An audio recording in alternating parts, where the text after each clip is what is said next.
La contrahistoria. Un programa presentado y dirigido por Fernando Díaz Villanueva.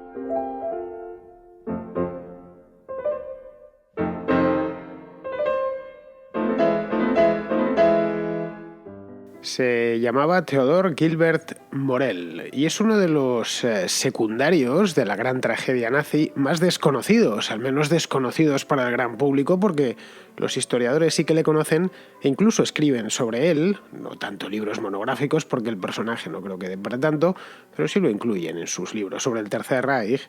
Pues bien, este hombre, Theodore Gilbert Morell, era su nombre completo, aunque todos le conocían como Theo Morell, ejerció como médico personal de Adolf Hitler durante 9 años, desde el año 1936, año en que coincidieron accidentalmente, en una recepción, hasta una semana antes del suicidio de Hitler en el búnker de Berlín. De Hitler la verdad es que no sabemos todo o prácticamente todo. Es quizá el personaje de la historia del siglo XX más estudiado, más concienzudamente estudiado. Hay decenas de biografías publicadas en todos los idiomas imaginables y centenares de estudios monográficos sobre su figura.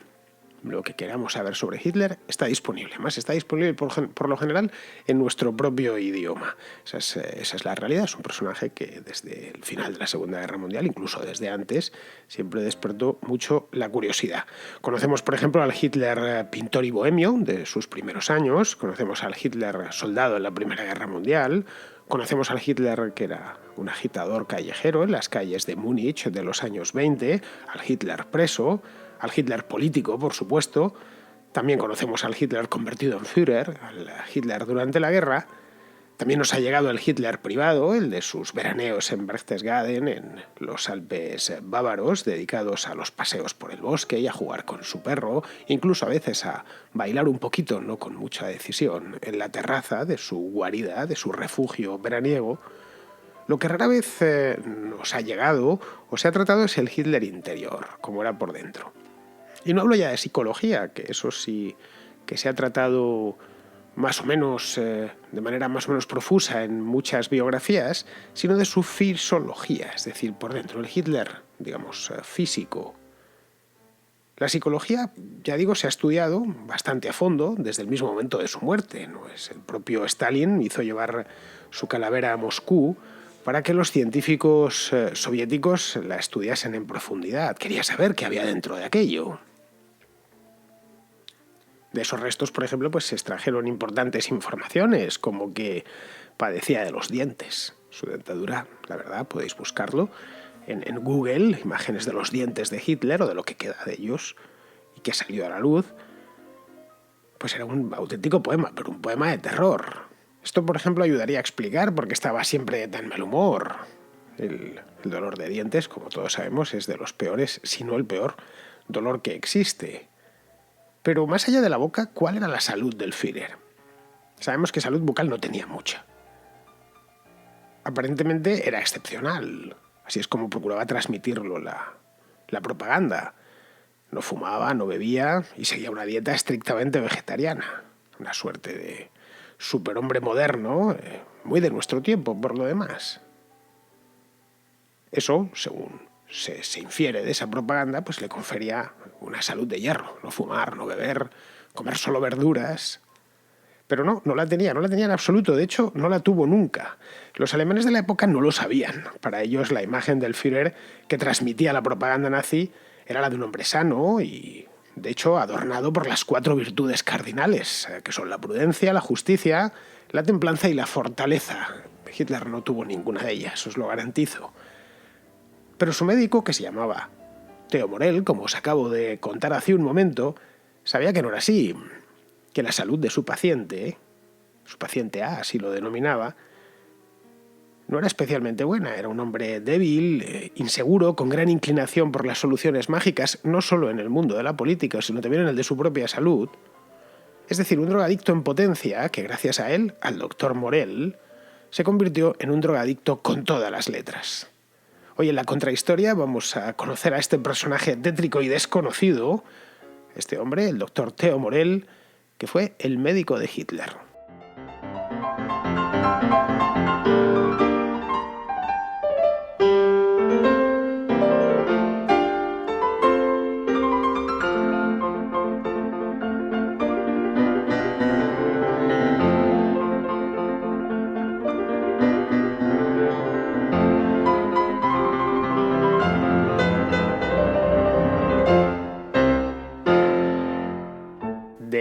Adolf Hitler yo creo que se ha dicho de todo a lo largo de los últimos 70 años, todo lo que nos podamos imaginar y casi nada bueno, o prácticamente nada bueno, porque la verdad sea dicha, no lo tuvo. Su faceta pública la conocemos bien, provocó la Segunda Guerra Mundial, la buscó, de hecho con ahínco, forjó un régimen tiránico en Alemania y fue el responsable de la muerte de millones de inocentes, de muchos millones de inocentes. Su faceta privada no tanto. Esa es la que permanece todavía un poco en las sombras, por lo menos de la gran opinión pública. No se sabe muy bien a qué se dedicaba en su vida privada, y la vida privada explica bastante la vida pública, en todos los aspectos, tanto en los héroes como en los villanos. Se ha dicho que fue homosexual, por ejemplo, se ha dicho también que enamoró y desesperó a su sobrina Kelly Raubal, que terminó suicidándose.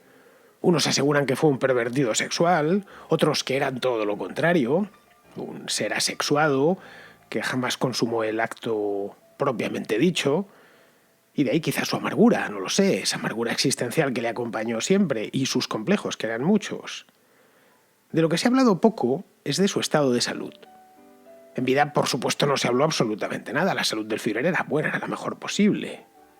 Era un secreto de Estado. Si le pasaba algo, aunque tuviese simplemente un ligero constipado, la prensa alemana de la época no informaba sobre ello, como no sucede por lo demás en ninguna dictadura. Ya muerto, lo que nos ha llegado no es mucho, la verdad. Es poco, y ese poco lo conocían sus médicos, los que habían tenido un acceso directo a su historial clínico, porque los que más le trataron, su círculo más cercano, con la excepción de Albert Speer, su ministro de armamento durante la Guerra Mundial, el resto se suicidaron o fueron ejecutados tras los juicios de Nuremberg. Los médicos, en cambio, algunos sobrevivieron. Caso de Morel, aunque no sobrevivió mucho tiempo. Hubo otros, obviamente, aunque el principal fue Morel, pero hubo varios galenos que le atendieron a lo largo de su vida. El más importante de todos, con diferencia, fue Theodor Morel, que fue su médico de cabecera durante sus últimos 9 años de vida. Como os decía al principio, del año 1936 al año 1945. Son los más importantes, por lo demás. Si Adolf Hitler se hubiese muerto en 1936, hoy apenas nadie le conocería, más allá de los historiadores especializados en historia de Alemania. Le tendrían como un dictador alemán que gobernó 3 años y que fue un tanto estrafalario, y nada más. Pero no fue así. En el año 1936 es cuando Hitler aprieta el acelerador hasta convertirse en el mayor villano de la historia. Los años de Morel fueron, por lo tanto, los del Hitler que todos conocemos también. Lo primero que cabría preguntarse es quién era el tal doctor Morel. ¿Quién era Theodor Gilbert Morel, como os he dicho al principio?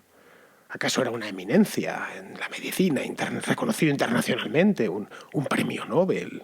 Pues no, nada de eso. Era un médico alemán del montón. Famoso, eso sí, en el Berlín de los años 30, pero no famoso por sus grandes descubrimientos en medicina, sino por tener una consulta a la que acudían celebridades de la época. Era un hombre de 50 años, bien situado, que tenía buenos clientes y que cobraba bien las consultas. Pero no siempre había sido así. Morel nació en el año 1886, es decir, era prácticamente de la misma edad que Hitler, que nació en 1889, 3 años más tarde, en un pueblito de Hesse, en la Alemania occidental. Al parecer, según se contó después, e incluso en vida, tenía parte de su ascendencia era judía. Eso lo decían y lo aireaban los que no le apreciaban mucho, que fueron casi todos. El entorno de Hitler nunca pudo ver a Morel. Bien, pues este hombre se decidió a estudiar medicina. Lo hizo en Heidelberg, en el sur de Alemania, y luego hizo una serie de estancias en Francia, en Grenoble y en París. Y luego se especializó en ginecología en la Universidad de Múnich.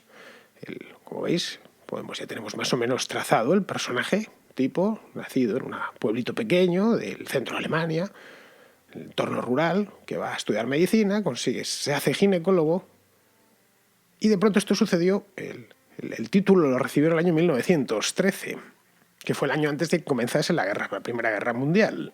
Se presentó entonces como voluntario y le asignaron en la Marina. Le mandaron a un barco de la Marina de Guerra alemana y luego ya en el ejército de tierra, pero siempre como médico militar. Él era un hombre todavía joven, un hombre pues eso, de 30 años son los que cumplió durante la Guerra Mundial. Al terminar la guerra se estableció en Berlín. Decidió que, se licenció como soldado, como todos los soldados alemanes. Alemania se quedó después de la guerra con un ejército minúsculo de solo 100.000 efectivos. El resto se tuvieron todos que buscar la vida. Y se asentó en Berlín como médico con consulta propia. Una consulta que no era de ginecología, sino una consulta de urología y electroterapia. La urología, más o menos todos sabemos lo que significa. Esto de la electroterapia nos lo podemos imaginar, aunque yo nunca he conocido a un electroterapeuta, que tal vez los haya, pero pues ya como poco suena un poco extraño. Morel de hecho, era un médico joven de la época, vamos a situarnos mentalmente a principios de los años 20, fascinado con las novedades de entonces, que salían continuamente. La consulta, que él no escatimó en medios, la colocó, la abrió en la misma avenida Kurfürstendamm, que es la más céntrica de Berlín, todavía hoy lo sigue siendo. Quedó en el lado oriental durante la época de la RDA y se apagó muchísimo, pero desde la reunificación ha vuelto a brillar la avenida Kurfürstendamm y se encargó de llenarla del instrumental médico más moderno que estaba a disposición de los médicos en aquel entonces, lo cual impresionaba bastante a los pacientes. Eso sigue sucediendo, Nos sucede a veces que entramos en una consulta a un médico y miramos más qué máquinas tiene que si el médico es realmente bueno, malo o regular. Nos pasa siempre con un montón de cosas. Pero el conocedor de la psicología del paciente pensó que eso era lo mejor porque además le atraería un tipo de clientela muy interesante. Pues bien, en esa misma época se casó con Johanna Möller, que era una actriz más joven que él, pero que había hecho algo de dinero. Y sobre todo, los contactos de Johanna Möller le abrieron las puertas de la alta sociedad berlinesa. No de las grandes casas nobiliarias, pero sí de actores, gente de la farándula, deportistas, los jóvenes millonarios de la época. De hecho, a partir de los años 20 empieza a ponerse de moda su consulta entre actores y gente de la farándula, por lo general. En aquella época se le conocía simplemente como la consulta del doctor Theo Morel. Y iban allí, generalmente algunos, era urólogo, no lo olvidemos, con problemas de enfermedades venéreas, que era lo que trataban y lo que siguen tratando los urólogos. Ya sabéis aquello de por lo más pecado había, pues eso mismo. Morel, de hecho, no tenía en aquel entonces ninguna ideología concreta. Era un alemán más que había luchado en la Guerra Mundial, probablemente simpatizaba con la derecha, se había alistado voluntario para ir a la Primera Guerra Mundial, pero no se podía decir que fuese un nazi. Pero quería estar con el que mandase, y cuando en enero de 1933 los nazis llegaron al poder, no dudó un momento en correr a la sede del partido nazi más cercana, la que tenía en Berlín, para afiliarse. De hecho, entre su clientela tenía algunos nazis muy conocidos, como Heinrich Hoffmann, que era el fotógrafo personal de Hitler, cuya ayudante Eva Braun fue la que se terminó casando con el Führer. A Hoffmann le había atendido, ya digo que era un profesional conocido entre este tipo de gente que podía pagarlo, obviamente, y a Hoffmann económicamente le iba muy bien, especialmente a partir de los años 30, pues se vendían muchas fotos de Hitler y él se quedaba con una parte. Pues le había atendido por una gonorrea y se la había curado. En fin, lo de la gonorrea creo que ya os podéis imaginar cómo la pilló. Y el fotógrafo quedó encantado, le pareció que lo había hecho estupendamente bien Morel y empezó a frecuentar, gracias a eso, los ambientes de personajes cercanos al Führer, de altos jerarcas del régimen, del nuevo régimen que se estaba implantando en aquel momento. Bien, en el año 1936 fue invitado a una recepción en el Berghof, que era la residencia alpina de Hitler. Estaba en Obersalzberg, un lugar precioso de los Alpes, y le invitaron a una recepción, evidentemente. Pues no lo dudó un momento, agarró el tren y se fue para el sur, porque iba a conocer a Hitler en persona. En el año 33, además, ya era el Führer todopoderoso. Pues bien, allí se lo presentaron y Hitler le confesó, cuando le debió decir el otro, soy médico, le confesó que tenía problemas digestivos y algunas alteraciones en la piel, era un eczema, al parecer. Morel no se echó para atrás y se ofreció a darle un remedio. Y Hitler aceptó de mil amores. El médico entonces estudió un poco el caso, vio que Hitler era vegetariano, que se atiborraba a verduras y además a laxantes, y entendió que el remedio iba por una medicina que se llamaba y que se sigue llamando porque sigue existiendo, Mutaflor, que es un complejo de vitaminas y con bacteria E. coli, y que al parecer para este tipo de cuadros pues sienta muy bien. De hecho sigue existiendo, podéis comprarlo en las farmacias, el Mutaflor. He estado mirando en internet hace un ratito y he visto que se puede comprar una caja de 60 comprimidos por unos 60 euros.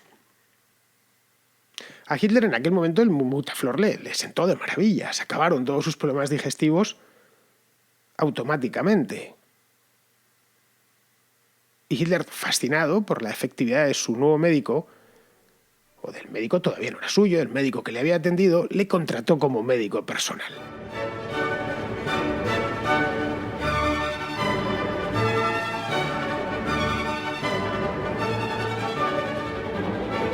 Como os decía antes, Morell en aquella época era ya un médico conocido en Berlín, en ciertos ambientes, especialmente entre quien podía pagar sus servicios, que no eran precisamente baratos. Era lo que en inglés se conoce como un doctor feel good, un doctor siéntete bien. Estos médicos que hacen lo imposible para hacerte sentir bien. Todos los médicos tratan de hacerte sentir bien, obviamente, de que te cures, pero los feel good, o eso al menos en lengua inglesa significa aquel que va por la vía rápida. Lo importante es que te recuperes a ojos vista en el acto y entonces asunto resuelto. Los doctores feel good suelen ser más que doctores charlatanes por lo general, ¿no? Él solía preparar compuestos cargados de vitaminas. En aquel entonces, en los años 30, las vitaminas eran un descubrimiento nuevo y andaban todos fascinados con ellas. Se pensaban que tenían casi dotes mágicas. Y además no le hacía ascos a otros ingredientes como las anfetaminas. Es decir, que una inyección de Theo Morell era una inyección que hacía sentir bien a cualquiera en el acto, una inyección casi milagrosa. Y eso mismo es lo que necesitaba Hitler, milagros. Sentirse bien de manera inmediata para poder gobernar, viajar y dar discursos durante las 24 horas del día.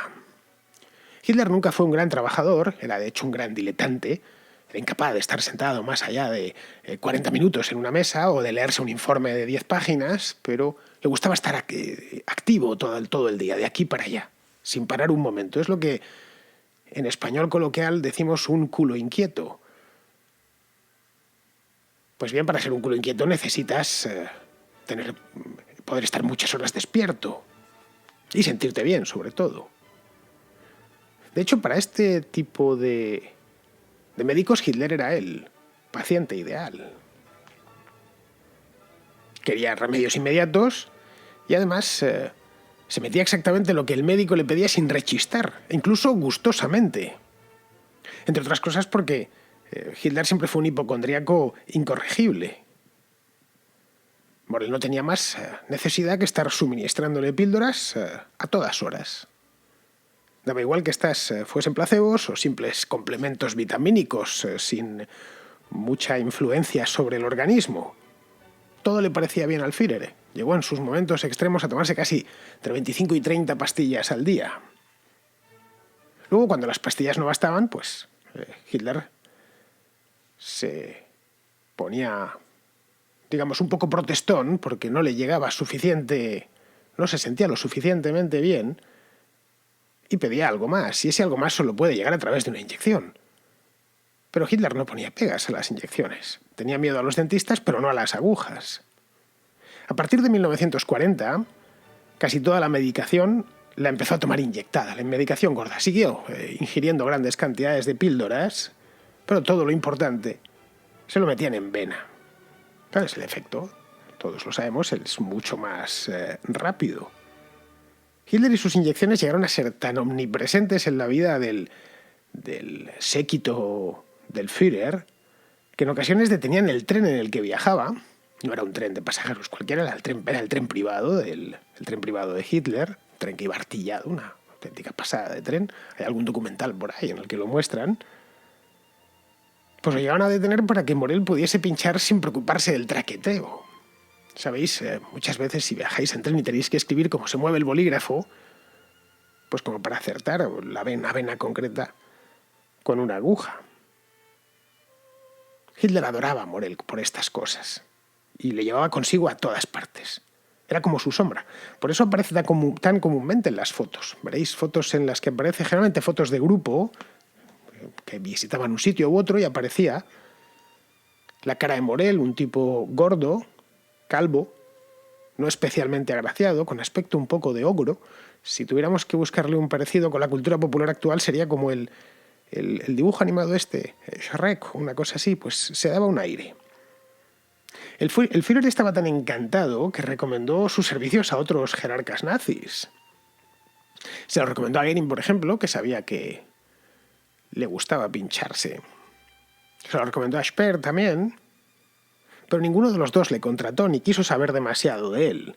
Speer porque lo advirtió además tras su primera consulta, que tenía más de curandero que de médico. Y Goering, que a diferencia de Hitler no era especialmente aficionado a los pinchazos, más allá de su pura drogadicción, se administraba todos los días su dosis de morfina cuando no eran varias dosis de morfina. Durante la guerra, Goering se llegó a meter a diario unos 300 miligramos de morfina. Esa quizás es la razón por la que, viendo que todo lo solucionaba con inyecciones, Goering le puso uno de los apodos más famosos del doctor Morell, le llamó el canciller aguja, porque todo pasaba con inyecciones. Él se encargaba de fabricar las pócimas e inyectarlas. No le gustó, es decir, que Goering tampoco le contrató. A Goering con la morfina realmente le bastaba, no necesitaba más. Con eso ya se encontraba bien. El carácter de Goering también era muy distinto al de Hitler. A partir del año 1939, que es cuando Hitler se va metiendo en problemas mayores, exigió a Morell remedios más potentes. No le bastaba, obviamente, con unos compuestos vitamínicos y, por supuesto, no con placebos. Sí, no le bastaba tampoco con el Mutaflor, las vitaminas. Eso era muy poco. Morell se metió entonces a farmacéutico y creó pues la que probablemente sea una de sus medicinas más famosas, que es el Vitamultin, que era de nuevo un compuesto vitamínico, pero con un ingrediente mágico, la metanfetamina. A Hitler le maravilló el Vitamultin. Decía volver a la vida cada vez que el doctor se lo administraba. Se lo administraba por vía intravenosa.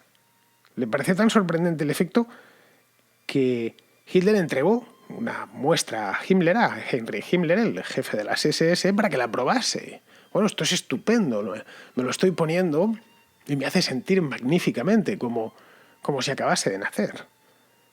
Pero el caudillo de las SS no se fiaba, así que todos desconfiaban de Morell y antes de inyectarse nada, se la dio un médico de las SS para que lo estudiase en un laboratorio. Bueno, esto es lo que le están poniendo al Führer, así que por favor hágame usted el favor de mirarme de qué está hecho. El médico en cuestión se llamaba Ernst Günther Schenk, el médico de las SS.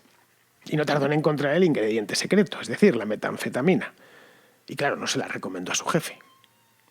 Ningún médico personal te va a recomendar que te suministres en vena de manera no ya regular, ni aunque sea puntual, metanfetamina.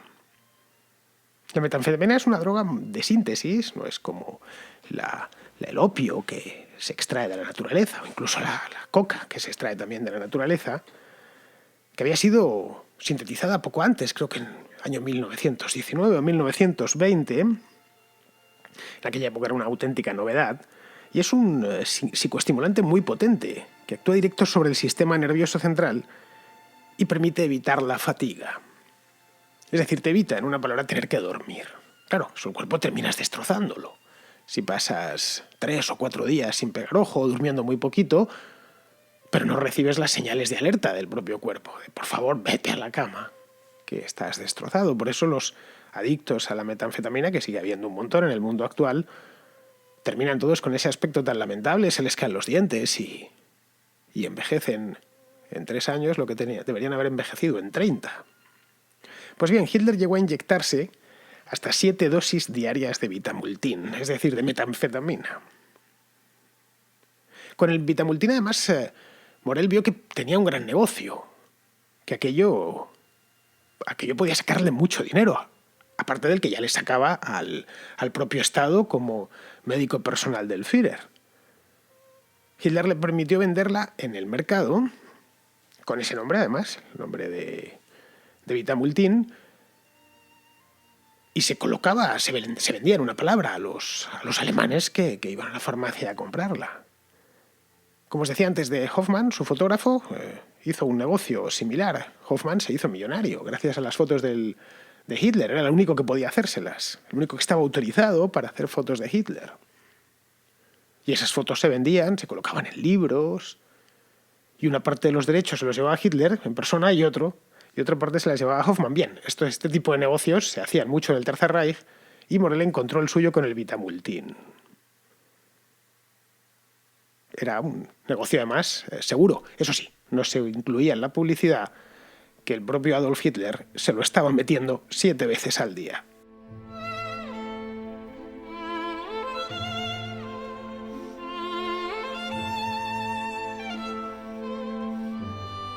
Aparte de la metanfetamina, Morell investigó otros remedios para solucionar las dolencias de su paciente A. Como os decía antes, el paciente B, por cierto, era Eva Braun. Aunque Eva Braun nunca quiso que le atendiese. Lo iba anotando además todo, los tratamientos iba anotándolos en su diario, que lo conocemos porque fue requisado por el ejército estadounidense después de la guerra y que aún se conserva, es decir, aún puede ser consultado por los especialistas. Algunos de sus remedios entraban en el ámbito directamente de la brujería, como cuando ideó una receta para que el Führer recuperase el apetito sexual. Le inyectó testosterona mezclada con próstata y testículos de toro. Sí, literal, lo apuntó, lo dejó por escrito. Y el médico iba ensayando distintas recetas, un tratamiento tras otro, probando nuevas sustancias. Es decir, que Hitler no lo sabía, pero era un cobaya en manos del doctor Morell. En el diario se han contabilizado hasta 23 sustancias diferentes, incluidas drogas potentísimas como la morfina o la cocaína. Hitler se drogaba tanto que desarrolló algunas enfermedades propias de drogadictos, como la ictericia, que la tuvo en el año 1944, ya al final de la guerra. Y llegó un momento en el que el propio médico no encontraba venas en las que pincharle. Tenía los 2 brazos totalmente devastados. Y como bien sabéis, cuando una herida es recurrente, eso ya se va formando tejido cicatricial y no hay manera de que un practicante, un médico, consiga meter la aguja por ningún sitio. A los enfermos de larga duración les viene a suceder algo parecido. Bueno, pues a Hitler le pasó en un tiempo más en récord, desde que empezó a inyectarse a tope en 1940, pues 4 años más tarde ya no le quedaba una vena. Para entonces, que ya estamos en el fin de la guerra, cuando agarró esta ictericia, lo hizo después del atentado, que iba a decir casi le cuesta la vida, salió ileso milagrosamente. Para entonces ya todos desconfiaban de Morell. Menos el propio Hitler, obviamente. Un médico nazi que se llamaba Erwin Geising, que era otorrinolaringólogo y que había ido a asistir a Hitler después del atentado del 20 de julio, el de Stauffenberg, el que en la guarida del lobo, pues descubrió que, se hizo con unas cuantas de las pastillas que Morell recetaba a Hitler y las investigó y descubrió que llevaban estricnina. La estricnina es un alcaloide que, administrado en pequeñas dosis, estimula el sistema nervioso. En dosis más altas produce la muerte. Por eso se emplea como pesticida. Eso dejó a Geising, le dejó fascinado. Le está dando al Führer, le está dando estricnina. Y además esta cantidad. Era ya al final de la guerra y todo importaba muy poco. A principios de 1945, Hitler ya era un drogadicto sin solución. Tomaba, aparte de las inyecciones, como os decía antes, entre 25 y 30 píldoras diarias. En esa época, además, era ya adicto a varios medicamentos. Estaba el Vitamultin, por supuesto, y luego otro que se llamaba Eukodal, otro medicamento, entre comillas, por favor. Este Eukodal era un opiáceo, y también inventado por el propio Morell, que era similar a la heroína. En ocasiones, Morell le suministraba compuestos con cocaína seguidos de Eukodal. Es decir, Hitler se metía lo que hoy se conoce como speedball. Lo que han muerto, Philip Seymour Hoffman, por ejemplo, o John Belushi murieron de eso. Es decir, inyectarte un estimulante y luego un depresor. O no luego, a la vez. Eso forma una montaña rusa, un speedball dentro del cuerpo y es tremendamente peligroso. El tratamiento también, por favor, entre comillas, del doctor Morell continuó hasta la última semana de abril del 45, cuando Hitler ya decidió despedirle. Lo hizo sin enfado ninguno. Lo hizo porque se le habían acabado las drogas. Ya no tenía a Morell nada que darle. Alemania estaba totalmente destruida y los aliados habían bombardeado las plantas del Ruhr, donde se fabricaban muchas de las sustancias que Morell empleaba para sus recetas. No le quedaba ni estricnina siquiera para darle, ni ningún tipo de opiáceo, ni nada de nada, ni vitamultin. No podía conseguir esas vitaminas. Ni las metanfetaminas, por supuesto. Se fabricaban estas creo que en Darmstadt, que fue al sur de Frankfurt, que fue una ciudad totalmente bombardeada de arriba abajo porque era una ciudad, y sigue siendo una ciudad muy industrial. El médico, una vez despedido, se fue de la guarida primero salió de la guarida del lobo, se refugió con Hitler en el búnker, y allí el día 20 de abril le pidió que se fuera. Morell abandonó el búnker y tomó un avión rumbo a los Alpes, donde, como otros muchos nazis, pretendía pasar desapercibido. Pero no era tan fácil. Morell salía en muchas fotografías y su estampa además era inconfundible. Estaba muy gordo, era de hecho un obeso ya por entonces. Ahí están las fotos como muestras. No tenéis más que echarles un vistazo. De hecho, le he puesto en la entrada en diezvillanueva.com, en la contrahistoria lo tenéis, la fotografía de Morell, para que lo veáis. Esa era una de las razones por la que los nazis de la corte del Führer lo detestaban. Es decir, no daba el tipo de ario. Y además no cuidaba su higiene, al parecer. El hombre olía mal. A pesar de que consiguió llegar al sur, ya a los Alpes, y tratar de esconderse, el 18 de mayo del 45 los norteamericanos le capturaron en Baviera y le sometieron a varios interrogatorios.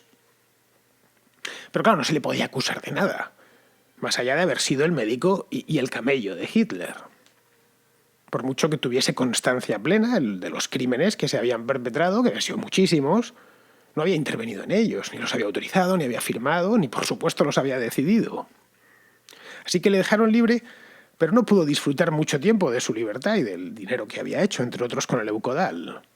En el año 1947, es decir, 2 años después de su detención, fue ingresado en un hospital de Tegernsee, que es una localidad balneario en Baviera, en los mismos Alpes, muy bonito, por cierto, y allí moriría unos meses más tarde de un ictus.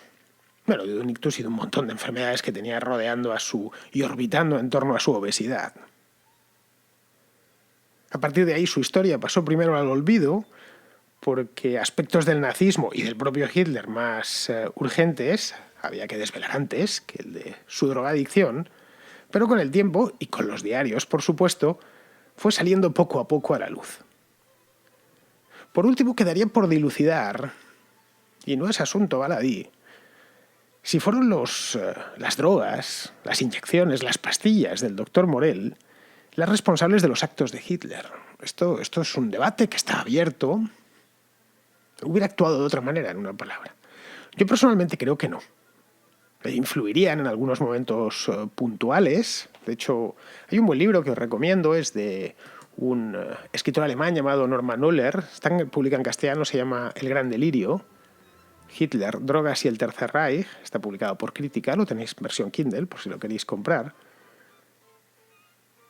Él hasta incluso, Ohler en este libro, se encarga de poner, en los momentos en los que más puesto estaba, más colocado, hacerlos coincidir con ciertos hechos históricos capitales, especialmente en la parte final de la guerra, como la ofensiva de las Ardenas. Pero personalmente yo creo que hubiera hecho lo mismo, o algo muy parecido, si hubiese estado limpio, es decir, si jamás se hubiese drogado. La drogadicción, en definitiva, en el caso de Hitler, nos ayuda a entender un poco mejor al personaje, pero no a explicar, y muchísimo menos a justificar, su conducta.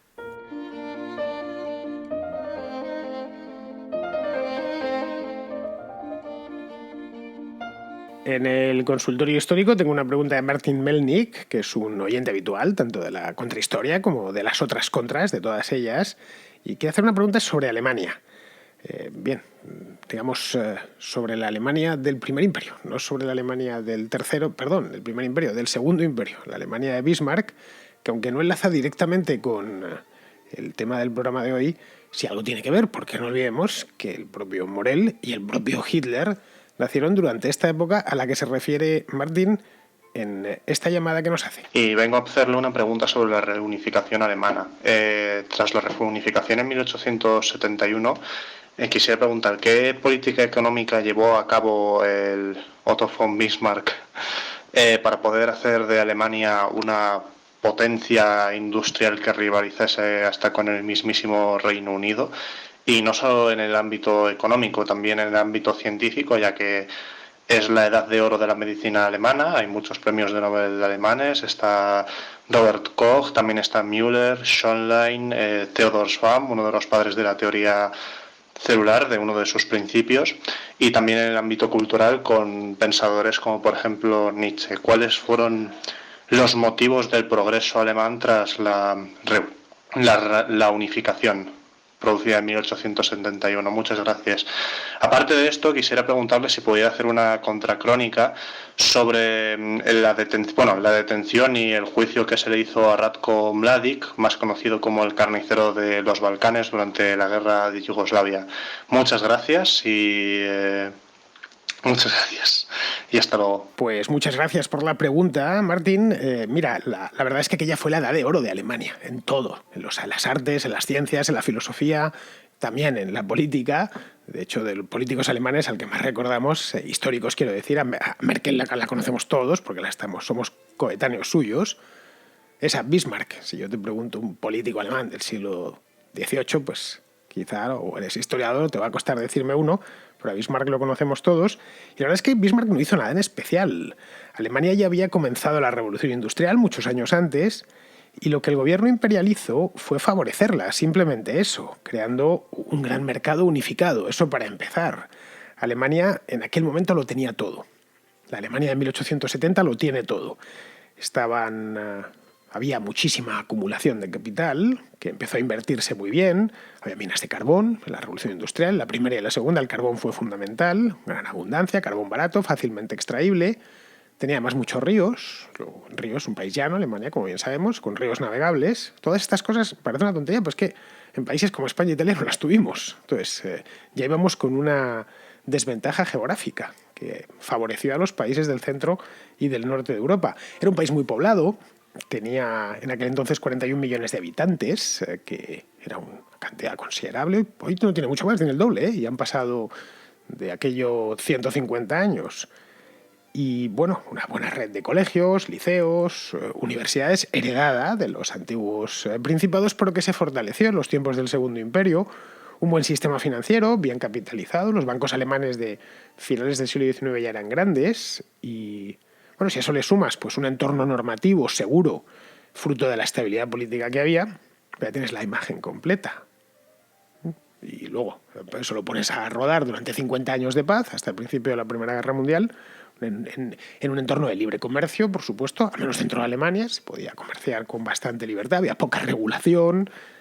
Pues ya está, el retrato ya está hecho. Ya te puedes hacer una idea por qué fue. Entonces fue un poco lo que pasó en los Estados Unidos en esa misma época. Una historia paralela y muy similar. Para el año 1914, eran ya una potencia económica.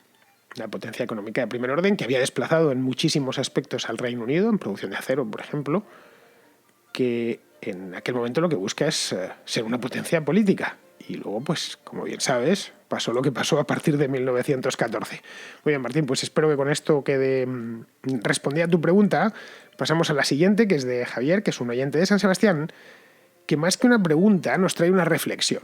El otro día le escuché hablar de los juicios de Nuremberg y la pena de muerte. Y me acordé de una pregunta y una reflexión que me hago muy a menudo. A ver, ¿por qué en caso de guerra, con todas sus batallas y un ejército enemigo aniquilado, sentimos la necesidad de ser justos precisamente con el líder de nuestros enemigos? A ver, por si no me he expresado, me explico con una reflexión. Supongamos una guerra de una sola batalla, donde mi rival envía a todo su ejército a morir por su causa, la causa de él. Y yo, para defender mi vida y mi propiedad, tengo que aniquilar a todo ese ejército hasta llegar a atrapar a mi rival. A ver, ya solo queda él y se rinde, ¿no? En ese momento todo el mundo dice que merece un juicio justo. ¿Pero por qué? Si a los soldados les apliqué la pena de muerte sin juicio alguno. A ver, si me dices que se rinde a mitad de la contienda, vale. O al menos a los soldados vivos que queden yo les podría indultar, pero al que ideó y dirigió la agresión no. Como mucho le dejaría decir unas últimas palabras para ver si me conmueve y cambio de idea, pero si no le aplico la misma pena que apliqué a todos sus soldados durante la batalla. Pues mira, Javier, la reflexión está muy bien hecha y muy bien traída, pero los nazis no los juzgaron en Nuremberg por los actos de guerra, es decir, por hacer la guerra, en una palabra, sino por los crímenes contra la humanidad. Eso por un lado, fue el primero de los delitos por los que les acusaron, un delito recién inventado en aquel momento. Es decir, en el campo de batalla, en principio, basta con que uno se rinda, el derrotado se rinda y acepte la derrota. Con eso está juzgado y sentenciado.